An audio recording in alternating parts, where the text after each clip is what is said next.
সাংবাদিকতার জগতে তো আপনার আপনি তো কথাই বলাই শিখেন নাই। আপনি পড়াশোনা করতো আপনার পড়াশোনা করতো কথা বলাই শিখেন নাই। আপনি সরকারি অফিসে চলে আসবেন। আপনি পড়াশোনা করতো আপনার পড়াশোনা করতো গেট আউট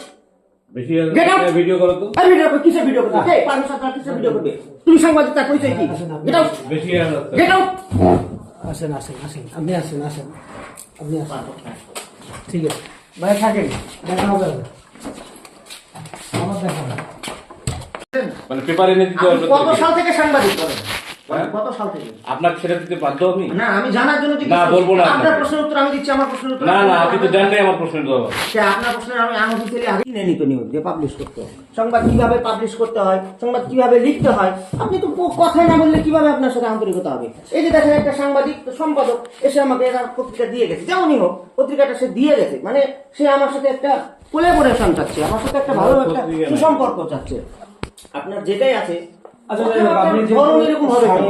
এমন কোন সাংবাদিক নাই লালমনিরহাটের বড় আপনি প্রথম আলোর যে সিনিয়র সাংবাদিক থেকে শুরু করে ডেইলি স্টার এমন কোন সাংবাদিক নাই যে আমার সাথে আমি দূর মানে সুসম্পর্ক নাই আমি আসছিলাম কেউ আমার সাথে খারাপ ব্যবহার করে আমি আসছিলাম উনি আসছিল ওই আমাদের কথা বলবেন যে এই সাংবাদিকদের আপনার কথা বলবো কেন আমি না না আপনি সঙ্গভঙ্গ বলতে আপনি কে আপনি কে আপনি কথা আমি বলতেছেন আপনি কে সঙ্গভঙ্গ বলতে কি সঙ্গভঙ্গ মানে সঙ্গী সাথী আপনি পূর্বটাই ঢুকছে এটা ঢোকে নাই না না উচ্চারণটা আপনি কি বলতো তো কলিগ বলছি না আপনার বলতে সহকর্মী বলতে আমি কলিগ বলছি কলিগ মানে কলিগ মানে কি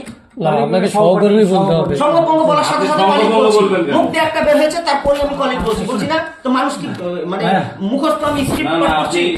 আচ্ছা শুনুন আমি কি স্ক্রিপ্ট পাঠ করছি আমি সঙ্গভঙ্গ বলার সাথে সাথে কলিগ বলছি আমরা বুঝতে পারছি হয়তো আপনার মন মেজাজ ভালো না আমার মন মেজাজ যথেষ্ট ভালো আছে বাট আমি আমার একেবারে বেয়াদব এলাও করি না আমি আস্তে করে আমার মন মেজাজ যথেষ্ট ভালো আছে বাট আমি কিন্তু সবাইকে বেয়াদব বলতেছেন আপনি কিন্তু সবাইকে বলতেছি না দায়িত্বশীল জায়গা থেকে অসৎ আচরণ আমি না না আপনি এটা বলতে পারেন না আমি যার পরিচয় পাইনি তাকে আমি কিভাবে সাংবাদিক আমি তো পরিচয় ধনি আপনার ফোন আমি কেন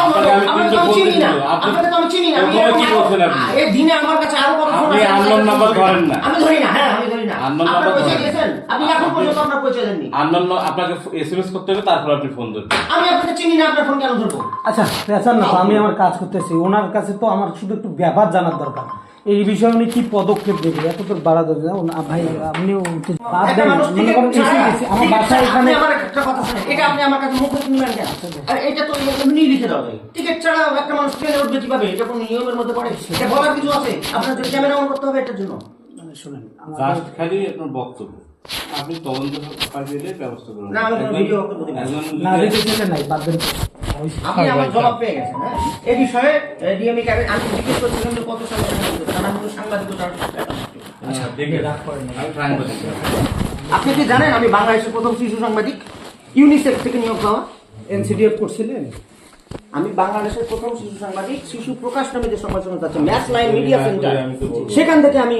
ইয়ে করেছি ইউনিসেফের সহায়তায় যে শিশু সাংবাদিকতা করায়